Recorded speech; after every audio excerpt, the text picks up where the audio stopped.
क्या भारत के current political situation से खुश है?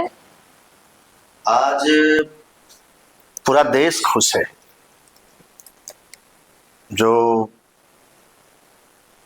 एक साथ जितने भी देश के लोग हैं सब खड़े हैं आज, और हमारे देश के यशस्वी प्रधानमंत्री मोदी जी जो कि आज सबका एक सहारा लेकर के, सबका आशीर्वाद लेकर के, चंदन टिका करके आज देखिए इतिहास रचने को तैयार है। इतिहास रच भी दिया गया है और देश के एक एक लोग खुश हैं। और मुझे लगता है कि पक्ष विपक्ष भी खुश है इस चीज से, क्योंकि ये देश की जनता की बात हो रही है, ना कि कोई पॉलिटिकल चाहे पर्सनली कोई बात हो रही है। देश की गरिमा की बात हो रही है। कितने लोग विधवा हो गए और नाम कितना अच्छा रखा गया, ऑपरेशन सिंदूर। इससे तो मैं बड़ा खुशी भी हूँ, खुश हूँ और सारे लोग खुश हैं। बाकी तो देखिए राजनीतिक में क्या होता है, आपको बता दूं कि पक्ष विपक्ष दोनों का काम होता है। जब तक आप विपक्ष नहीं रहेंगे तो पक्ष का कोई मतलब ही नहीं रहेगा, है ना। अब खूब इंजन है, उसमें कोच ही नहीं जोड़ो, क्या मतलब? इंजन अकेला तो चल देगा, वो तो शेर है भाई, इंजन तो कहीं भी लेके चल देगा। लेकिन उसके साथ जब कोच जोड़ते हैं तो उसके साथ कितने लोग होते हैं, गार्ड जोड़ते हैं, कितना का भलाई होता है, स्टेशन मास्टर है, तो सबका रोजी रोटी चलता है उस चीज से। तो कहने का मतलब कि विपक्ष जब तक न कम ठोस हो तो पक्ष वाले का क्या मतलब है। तो आज बड़ी खुशी हो रही है ये चीज की। ये तो कहीं मैं राजनीतिक बात किया कि विपक्ष होना चाहिए, लेकिन आज सब एक साथ है। और यदि इसमें कोई टिप्पणी करे, कुछ गलत बोले, तो मेरे हिसाब से ये राजनीतिक होगा फिर। हाँ, अभी एक साथ सबको साथ होना चाहिए। तो इसके लिए मैं बहुत धन्यवाद ज्ञापन करूंगा। और सारे लोग सैल्यूट मार रहे हैं आज, सारे लोग, और मारना चाहिए। गर्व की बात है, ये सम्मान की बात है। आर्मी या फार्मर, कौन आपके लिए सबसे बड़ा हीरो है? ओह, क्या सवाल किया आपने। जवान या किसान, है ना। आर्मी जवान या किसान, देखा जाए तो ये दोनों के बिना देश अधूरा है। एक देश की सुरक्षा के लिए है और एक देश को अन्न देते हैं। दोनों चीज चाहिए देश को। तो मैं तो दोनों को मैं प्रणाम करता हूँ। किसान है तो हम लोग को बैठे बैठे रोजी रोटी मिल जाता है, और जवान है तो बैठे बैठे सो जाते हैं। तो दोनों का महत्व है धरती पे। ये गजब आप सवाल किया। अरे रियली में दोनों का महत्व, वाह। हम लोग तो सिर्फ बैठ के यहाँ बोलते हैं कि 5 किलो चावल ले आओ, लेकिन चावल कैसे होता है किसान से पूछो। बारिश होती है, खाद डालते हैं, मोरी लगाते हैं, काटते हैं, तब उपजा होता है, तब जाकर के कोई मार्केट में जाके बनता है। जवान लोग ट्रेनिंग होता है, कितना ट्रेनिंग करने के बाद रात दिन नींद हराम करके जगे रहना। कोई परिवार वाला बाल बच्चा सबको, अपना देश को अपना परिवार मान करके वो खड़े रहते हैं और तैनात रहते हैं कि देश पे कुछ आंच न आ पाए। तो दोनों में। किस भोजपुरी एक्टर को देख के आपको लगता है अब बस करो भाई? कि आप मुझे नहीं देखना है? अरे नहीं, ऐसा नहीं है। सारे लोगों का योगदान है। देखिए, संगीत समुद्र की गहराई है। आप इसको कितनों ही बढ़िया करेंगे तो थोड़ा बहुत तो रह ही जाएगा। सब अपना बेस्ट देने की कोशिश करता है। कोई ऐसे एक्टर नहीं है, चाहे सिंगर नहीं है, कि कोई चाहता है कि हमसे खराब हो जाए या खराब हो जाए। कोई नहीं चाहता है। अब जिसके पास जितना गुण है बेचारा बेस्ट देने की कोशिश करता है। तो सबका मैं महत्व देता हूँ। प्यार में ज्यादा धोखा मिला या इंडस्ट्री में? कहीं नहीं, हमको दोनों जगह फिट है। प्यार भी फिट, इंडस्ट्रीज भी फिट। हम सलाई रिंच हैं, कहीं भी जाके। सलाई रिंच समझती है ना? सलाई रिंच इतना फैलाइए, इतना कसिए, सब आलू को मारे। जितना उसको चाहिए फिट हूं मैं, कस देता हूं मैं।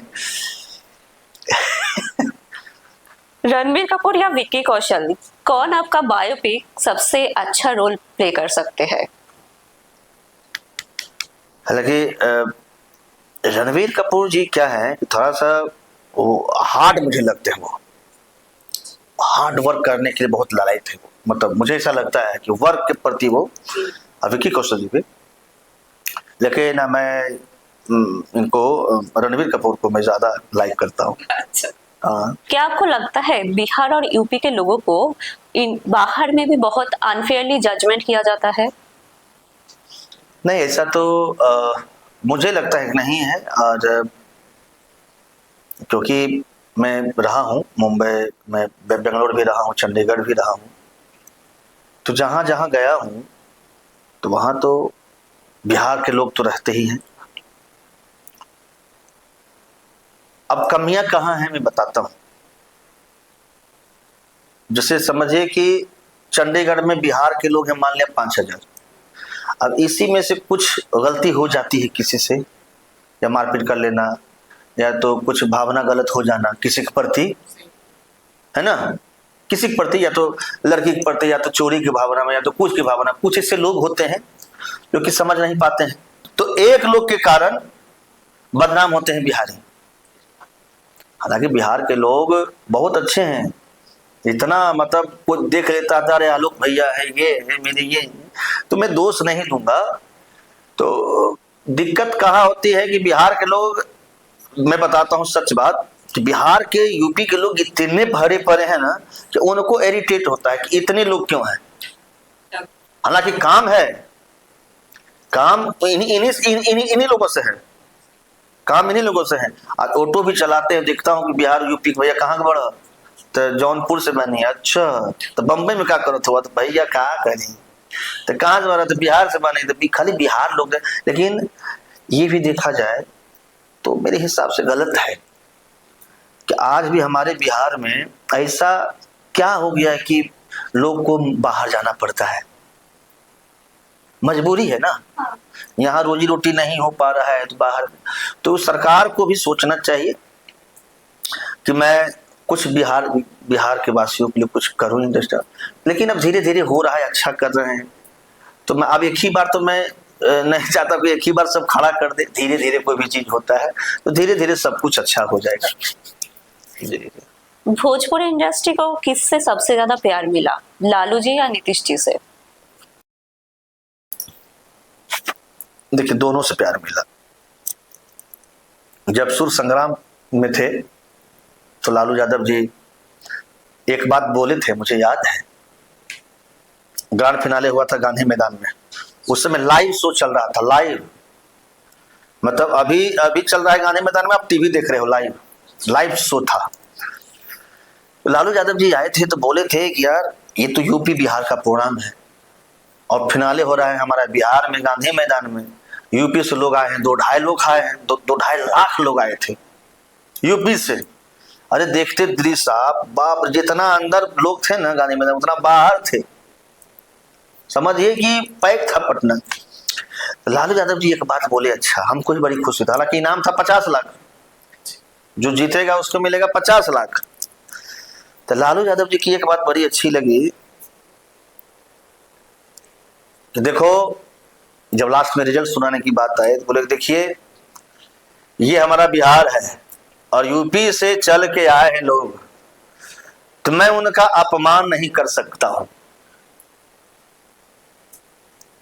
और अपमान में सह भी नहीं सकता हूं कि बिहार में आकर के बिहार हारेगा और यूपी से आकर के यहां से निराश होकर जाएगा, क्योंकि ये प्रोग्राम है। मैं नहीं चाहता हूं कि यूपी की जनता और बिहार की जनता ना खुश हो। इसलिए मेरा जहां तक मानना है, दोनों को विजेता बना दो, दोनों लोग खुश हो जाएंगे। तो मुझे याद है, तो 25 लाख मुझे मिला, 25 लाख यूपी वाले मोहन राठौर को मिला। तो मुझे याद है वोटिंग कि वो टाइप करवा दिए थे। तो भोजपुरी के लिए तो देखा जाए तो भाषा और बिहार के लिए वो मरे और उनका सम्मान भी किए यूपी वाले का। और नीतीश जी में एक बात है कि आप सब्सिडी का जो प्रावधान दिया है कि नहीं, आप भोजपुरी को आगे बढ़ाओ, है ना, भोजपुरी को आगे बढ़ाओ, थोड़ा बहुत जो अश्लील है इधर उधर उस पर कार्रवाई की जाए। ये भी अच्छा लगा मुझे कि आप जमीनी स्तर से सोच रहे हैं ना। और भोजपुरी फिल्म में जो भी फंड की जरूरत होती है तो बिहार सरकार सपोर्ट करेगा। तो ये अच्छा लगा बढ़ावा देने के लिए। तो दोनों का योगदान है। कौन ज्यादा आर्टिस्ट फ्रेंडली है, मोदी जी या फिर जोगी जी? दोनों मस्त हैं। मतलब लगभग करते हैं कि प्रधानमंत्री हैं, बिंदास। नॉर्मली किसी से कोई भी आज मिल लेते हैं वो,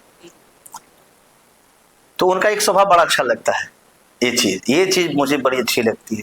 उनको फिक्र नहीं है कि कब क्या, इतने प्रोटोकॉल में जीते हैं वो, उनको फिक्र नहीं रहता है। स्पेशल बुलाते हैं, इधर तो था तो मैं भी जाने वाला था लेकिन मैं नहीं जा पाया। आया था मुझे कार्ड 6 तारीख को, मोदी जी थे, आपके मैथिली ठाकुर जी गए थे, मेरा भी नाम था उसमें, लेकिन कुछ ऐसा कारण हो गया कि मैं नहीं जा पाया, मजबूरी हो गई थी।